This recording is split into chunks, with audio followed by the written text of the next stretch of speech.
देखिए, लोजपा रामविलास के राष्ट्रीय अध्यक्ष व जमुई सांसद चिराग पासवान इन दिनों दिल्ली में है और दिल्ली में चिराग पासवान अपने पार्टी को और मजबूत करने में लगे हैं। देखिए, पार्टी के कई लोगों से चिराग पासवान मुलाकात कर रहे हैं और चिराग पासवान के पार्टी के बैनर तले बिहार में संकल्प यात्रा भी निकला हुआ है और कई अलग अलग जिलों में चिराग पासवान के पार्टी के नेता जा रहे हैं और लोगों को संबोधित कर रहे हैं। पार्टी के सभी नेता पदाधिकारी और अधिकारियों के साथ में लगातार समीक्षा बैठक चल रही है और चिराग पासवान दिल्ली में अपने पार्टी को और मजबूत करने में लगे हैं। देखिए, चिराग पासवान इन दिनों बिहार के राजनीति में काफ़ी सक्रिय है और बिहार में चिराग पासवान की चर्चा खूब हो रही है।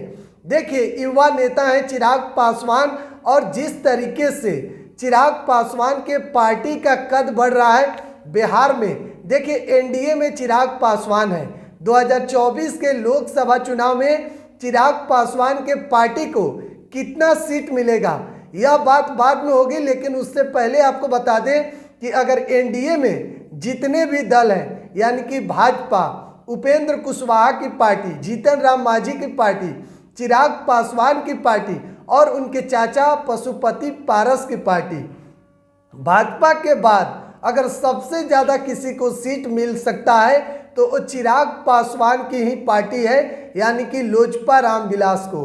सबसे ज़्यादा अगर भाजपा के बाद किसी को सीट मिलेगा तो चिराग पासवान के पार्टी को बिहार में सबसे ज़्यादा सीट मिलने वाला है। देखिए, चिराग पासवान बिहार के राजनीति में उनकी जितनी अब पकड़ हो गई है, खास करके युवा वर्ग में चिराग पासवान की सबसे ज़्यादा चर्चा है। सबसे ज़्यादा लोकप्रिय नेता चिराग पासवान युवाओं के बन गए हैं।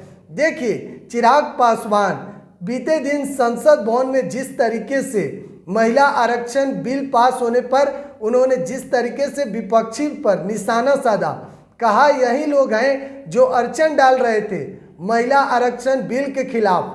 अब देखिए, चिराग पासवान लगातार संसद भवन में भी तेवर में दिखते हैं और जब बिहार के राजनीति, बिहार की बात हो, बिहार में कहीं भी कोई घटना होता है तो चिराग पासवान वहां जब पहुंचते हैं तो सीधे नीतीश सरकार पर हमलावर दिखते हैं। साफ तौर पर कहते हैं कि एक भी जगह का आप तस्वीर बता दीजिए जहां पर खुद मुख्यमंत्री जी नीतीश कुमार गए हों और पीड़ित परिवार से मुलाकात किए हों और एक तस्वीर भी सोशल मीडिया पर साझा किए हों।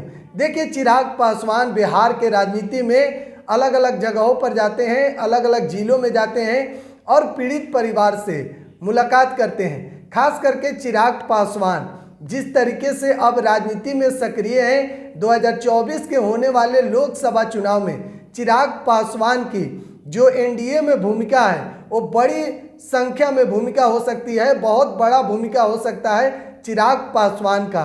देखिए, 2024 के लोकसभा का चुनाव अब नज़दीक है, ऐसे में अब चर्चाएं और भी तेज हो गई है। सभी पार्टी अपना अपना कमर कसकर मैदान में अब कूद चुकी है। कुछ ही दिन रह गया है, कुछ ही महीने रह गए हैं और पार्टी 1-2 महीना से प्रचार प्रसार भी खूब तेज़ी से शुरू हो जाएगा। लगातार एक अपडेट हम आपको दे रहे हैं। बिहार 100 पर बने रहें। बहुत बहुत